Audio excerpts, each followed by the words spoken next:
Hello, my name is Jack Dever and today we'll be talking about New Zealand lamb.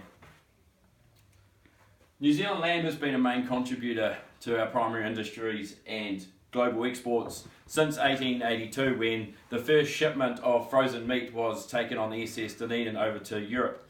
Since then, technology, innovations and different regulations have evolved the supply chain so that it's become more interactive with British customers, Australian and China as a large giant. Supply in New Zealand has been affected by the climate.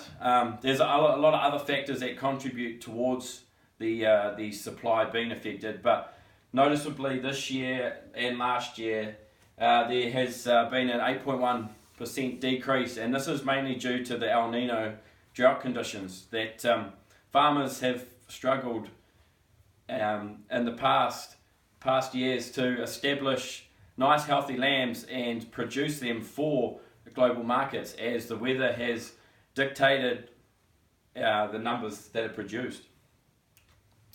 So regulations within the supply chain are very complex, and they start from on-farm practices, go through to the processing plants like AFCO and etc., and then move internationally to consumers. Now, a lot of emphasis has been put on consumer research and protection, as at the end of the day we are producing something that customers want. So we have to produce a good that satisfies the consumers.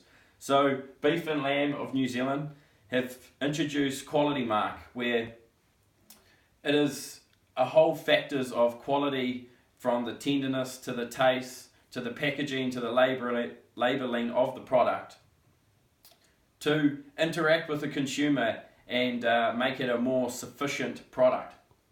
Now, sustainability of New Zealand lamb is key. Now, this is done through a number of regulations, and in the past 10 years, New Zealand and the European Union have been working together to establish a bilateral agreement. And in past years, a negotiation has started where a free trade agreement between New Zealand and the European Union can be established. This will benefit us tremendously. It will boost the economy with more exports, and it will give farmers a chance to supply more lamb and not worry about quotas that are imposed. The general agreement on tariffs and trade is a big thing for New Zealand farmers supplying lamb and distributing it, as it dictates how much lamb can be provided and how much of it can be exported. In 2003, a veterinary agreement was entered into the relationship between New Zealand and the UE, and that was aimed at facilitating trade between the two countries, especially with live exports. As we've seen last year, we had a shipment of 50,000 sheep, all stacked on to a well-presented ferry, and this was something new for New Zealand, as we've in the past exported and transported a lot of dead carcasses over to the European Union and to Australia, but we'd never actually on a mass quantity exported live animals. So this was new. A lot of regulations are still being established to enable more of this and to protect the animals' welfare, as that is key, as it gives consumers an insight of how to look after animals.